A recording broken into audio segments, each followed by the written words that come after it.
Hey guys, what's up? It's Alex Torelli, the BitClout Pro. And in this video, we're gonna talk about founder rewards on BitClout, where you should set them, and some strategies to help you out. A founder reward is the percentage of money that you receive every time someone buys your coin. This is a tax or a benefit that you receive as the founder to create your coin and produce your content. So if your founder reward is set at 10% and someone buys $100 of your coin, you will keep $10, they will keep $90. Now there's a lot of talk in BitClout about what is the optimal founder reward. And you want to think about this like a delicate balance. The higher you set your founder reward, the better it is for you, but the less you incentivize people to buy your coin. The lower you set your founder reward, the less money you'll receive every time someone buys your coin, but the more money that your investors will receive, so you're incentivizing them to buy. So I see typically the most common strategy on the platform is to leave your founder reward at 10%. That's kind of like the default and what people come to expect. And I think this makes sense if you're just starting out, if you don't know what to do or you don't have a clear idea of where you want it to be. I think just leaving it at 10% is kind of fair. People see that as fair. People see this as default. So it's going to allow you to accrue coins as people invest in you, but it's not going to deter investors because the collective sort of psychology agreement on BitClout is that 10% is that fair number. So I think just starting at that point makes a lot of sense. But in this video, I want to explore further the idea of a founder reward and provide some alternative strategies that I've used that have worked for me and that I've seen work for other people. The first strategy I'd like to impart is for those people that don't have the capital to invest in their own coin.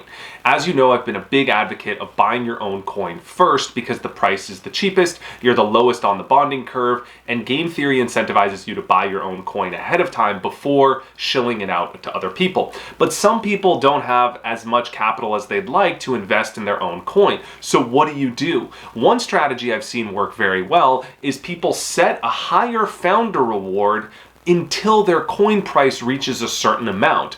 Now, because they're so low on the bonding curve, or because it's so cheap to buy their coin, let's say your coin is $20, it's so cheap to buy your coin that you as a founder keeping a higher percentage of your founder rewards makes sense because other investors are buying in at such a low price, they probably are going to be more willing to give you a higher percentage of the founder reward because the price is still so cheap, there's still so much room for appreciation and growth. They're going to be okay with giving you 20, 30, 40% as a founder reward. And then as your coin price increases, you can lower that founder reward as your token becomes more and more expensive. It's less there's less asymmetry, there's less outsized returns for potential investors because your token price has gone up, so they're going to want a lower founder reward to buy into your token. So you can use a sliding scale where you start with a high founder reward, you bring it down as your token price increases to keep your investments stable and to keep people incentivized to buying into your token while still accruing coins yourself through the gratitude of your other investors that are giving you a higher founder reward. Now, one strategy I would recommend for people that adopt this idea is to make this transparent. If you're going to have a 40-50% founder reward, you want to communicate why you're doing that because people are going to be turned off when they see 40 to 50%. One change I'd like to see made in the BitClout platform, so Diamond Hands or Maybeam if you're watching, is to allow an option for the creator to specify why they set their founder reward to what they did. Just 2 lines that allow the creator to say, hey, I set my founder reward at 30% because of this, this, and this, and they can justify that to a potential investor. But until that change gets made in the BitClout platform, you are going to need to communicate why your founder reward is what it is. So your bio, you can just hyperlink to a Bitly link or a Google Doc and say, founder reward X, here's why, and you link to a document explaining the tokenomics of your account. One thing I'm a big advocate of is everyone having a white paper for their coin, something I plan to bring to my coin soon, so stay tuned for that. But I think this is a great way to explain your tokenomics, why your founder reward is what it is, and how you plan to provide value for your token holders.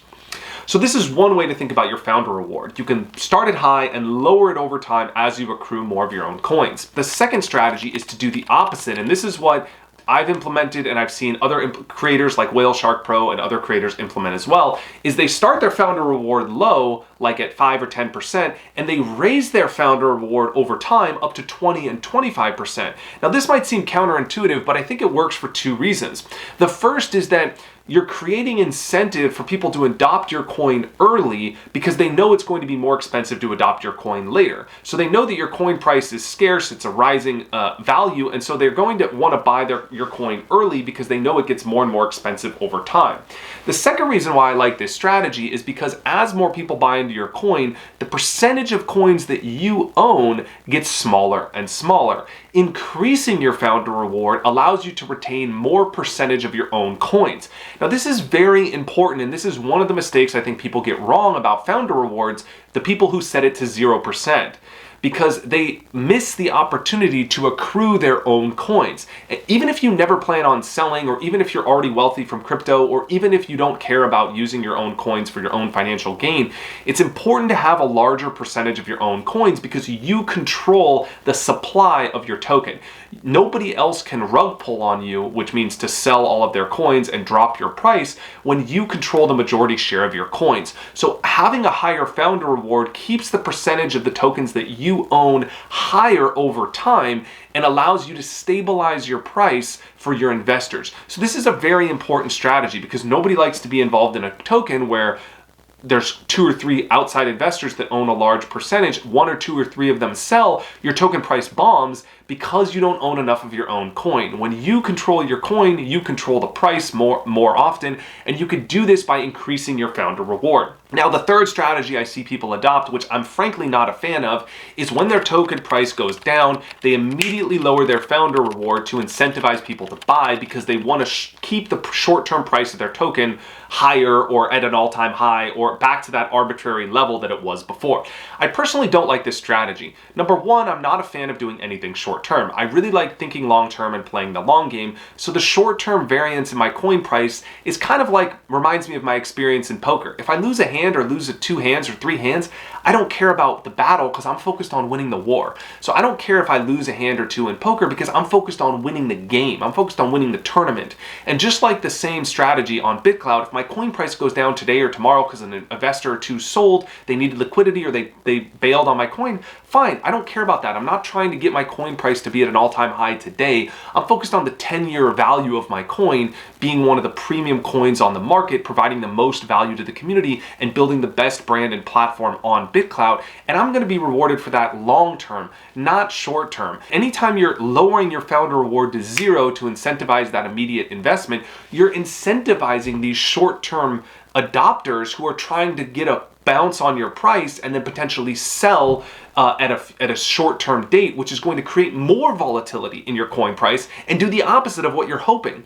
So I would also challenge you to think about the fact that if the higher your founder reward, the more that you target a long-term investor. Because when they're paying a 20% VIG, 20% tax to buy your coin, they need your coin price to appreciate 20% for them to break even. So they're in it for the long term. They're not in it for this short-term trade. They're in it for the long-term hold.